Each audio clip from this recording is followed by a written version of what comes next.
Hey everybody, welcome back for another video. Today we're going to be talking about the last great Gothic trade empire, the formation of it and the fall and what may have happened, because it's an interesting story. So let's get into it. Now we're going to be talking about the German Hanseatic League, and it was this extensive trade network that I believe was established in the 13th century, and it fades into the background, we're told, by the middle of the 1600s. And it featured a lot of structures involving red brick in a style referred to as red brick Gothic. And this is just a city gate from that period of time, built, we're told, in 1464, brick Gothic construction from the German city of Lübeck. So we have this extensive trade network, primarily in Northern Europe. It involved more countries than Germany, but these are just some of the principal cities. And I believe at one point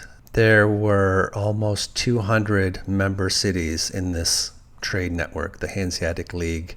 And as mentioned, it was created in the 13th century. Also mentioned, faded into the background by the middle of the 1600s. But I think the reason why this whole Hanseatic League unofficially disbanded was because of this unknown event, this destructive event that I think happened, and it's not recorded in our history, but this is just an image showing some of these trade routes and a lot of red brick wonders in a lot of these different Hanseatic cities. And we're going to just take a look at a couple here. This is Bremen in Germany, a lot of cool brick houses, and one of the major cities in that trade network, Lübeck, a lot of interesting red brick structures as well. And a lot of these sites, they've been added to the UNESCO World Heritage List. No surprise there. Just another note, brick production after the fall of the Roman Empire, we're told there was about a 600 to 700 year gap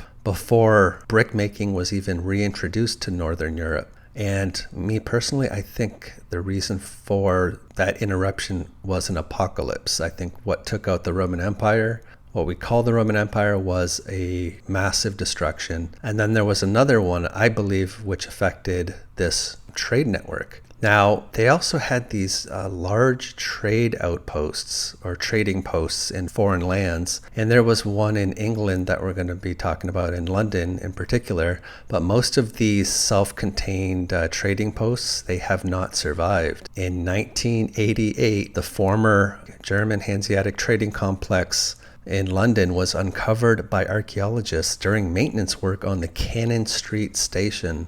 So nothing remains of this important site, which is now buried underneath the Cannon Street station. And it was referred to as, we're told, the Steel Yard. But unfortunately, now buried and forgotten under Cannon Street station. So I think a lot of these sites, some of them got buried, burned, and I think a lot of this is explained away by fires and wars. And this is, I believe, one of the narratives to cover up this event, the Great Fire of London in the middle of the 1600s. I think whatever this event was, it happened before the 1600s, in my opinion. And again, I just throw in Detroit here. They also had a Great Fire of 1805, which nearly destroys everything, but it resets the table, and then you get, what people are usually referring to as the Tartarian buildings come in after this. But I think both of these events are basically covering up for this bigger event that I don't think happened in 1805 or 1666. Getting back to some of these Hanseatic cities, Danzig,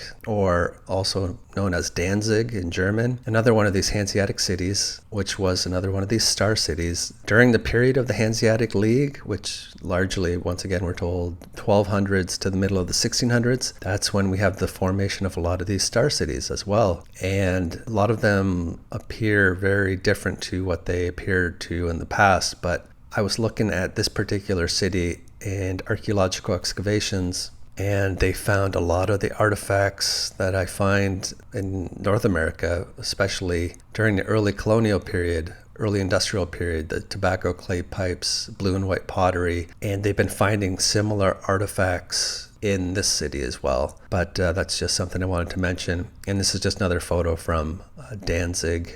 We're told that this trade network, it fades into the background in the middle of the 1600s. Well, there's a lot of coins that I've been touching on recently from the 1600s that show a lot of really interesting scenes, things in the sky. And another one of these Hanseatic cities in Germany, Hamburg, you can just see really interesting depictions of Roman Greek gods and goddesses and what we're told are shields hiding in clouds, but almost looks like a ship. The timing of that, the diminishing of this trade network, and then these coins dated from about typically mid 1600s to late 1600s are showing these unique scenes playing out. And I want to touch on this coin in particular. It's from another German city, Nuremberg, which isn't or wasn't part of the Hanseatic League, but it's also from the, I believe, 1680s. And it's got the goddess Norris here depicted on it. But it's also showing the town hall in the background. And it's got its Renaissance revival makeover.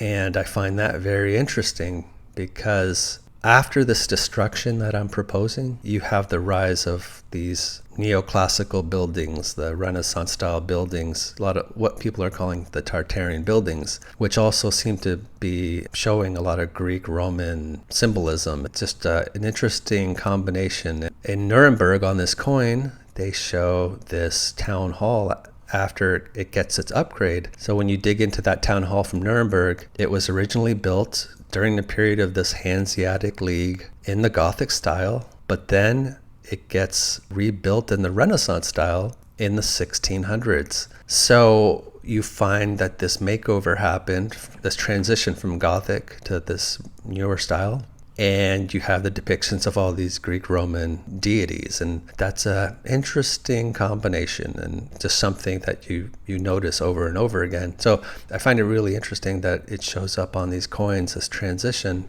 in the architecture, and just something I wanted to point out. Now, one of the last things I want to touch on here is I was looking at some more of these cities that belong to this Hanseatic League, and turns out Groningen, which is in the northern part of the Netherlands, is a part of this league, and it joined, we're told, in the 1300s. But I talk about this particular city a lot because it was also a star city, and at some point it got buried, or portions of it got buried, and there's maps once again from the 1600s which seem to show certain structures above ground, above grade, and now they're 4 to 6 feet below grade, and there's no official reason as to what happened, but very interesting. And in the town hall, in one of these squares, the town hall in Groningen, it got its Renaissance makeover. It's got this neoclassical look. So pretty much what has played out in a lot of these other areas